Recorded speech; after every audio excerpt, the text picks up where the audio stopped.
Episode 1, Understanding the Logos. Message title, In the Beginning. Welcome once again to the time of relief, the time of revelation, the time of liberation, the time of empowerment and favor. Today I am starting a new episode on this program titled, Logos. Logos is the Greek word for word, but unlike the English word for word, logos has a deeper meaning. There is no singular word in the English language that encapsulates all the meanings of logos. Logos in Greek is the reason, the philosophy, what was said, what is being said and what will be said. Logos is the written word, the mental faculty, logic, or expectation. John the Beloved identifies the divine logos as the person of Christ. God is the beginning. John wrote, "In the beginning was the Logos, and the Logos was with God, and the Logos was God. The same Logos was in the beginning with God. All things were made by him, and without him, that is the Logos, was not anything made that was made. In Logos was life, and the life was the light of men." Gospel according to St. John chapter 1 verses 1 to 4. God himself was, and is the beginning, according to Isaiah chapter 41 verse 4, chapter 44 verse 6, and 48:12. Nothing existed beyond the self-existing one. In the beginning that God is, was the Logos, his word, his reason, his mental faculty, his consciousness, his philosophy, his logic, or expectation, there within him, what he will say, what he had said, and what he is saying. God didn't become God by a process, he was God complete from the endless past, before time. He was, he is, and he is to come. Revelation 1:8. He didn't gradually evolve into God, he didn't attain godhood, he didn't grow into it. He wasn't once dumb, then grew, able to speak. His logos, his word had always been in him.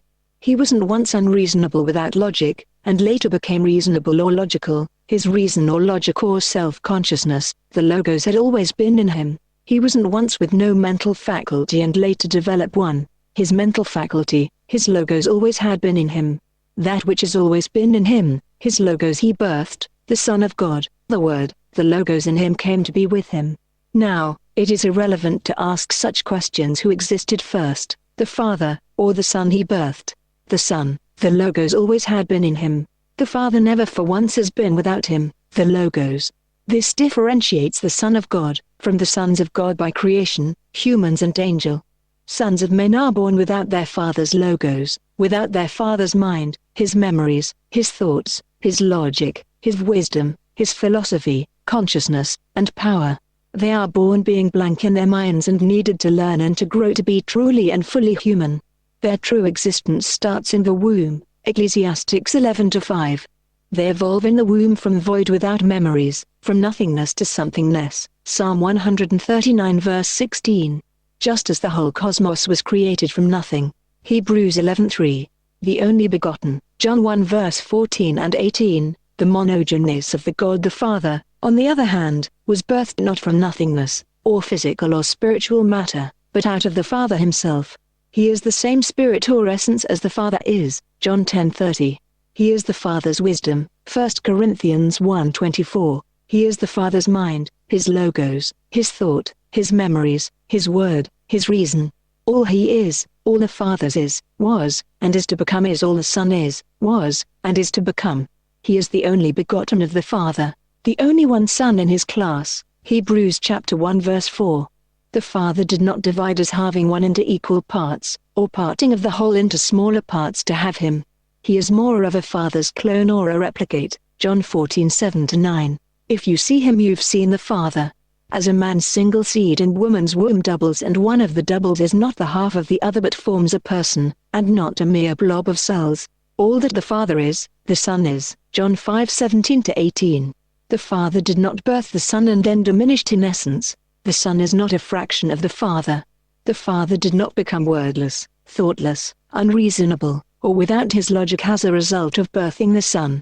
The Father is still fully there in the Son and the Son in the Father.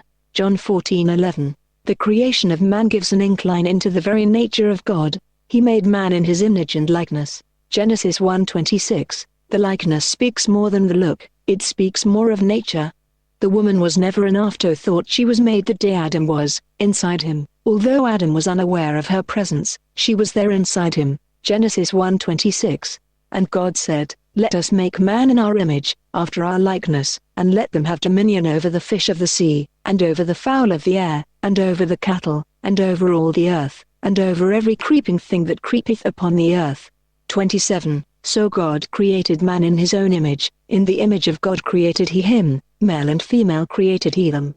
Note the switch from singular pronoun, him, to plural, them, in verse 27, male and female he made them. He made one Adam, mankind, male and female he made them, them, was in him. He brought Eve out of Adam as helpmeet, and for companionship the same reason he birthed or brought out of himself his logos. Hebrews 1:1-2, John 1:3, and 10. Next episode we would pick up from the same John chapter 1 verse 1 and look at more keywords in the verse. I believe the Holy Spirit the teacher will enlighten us as we together study on the person of Logos, the Word, power and wisdom of God. Message by Reverend Silas Olufemi, or telephone and WhatsApp number 2348099863872, Lagos, Nigeria. Voice, TTS, powered by Time of Relief.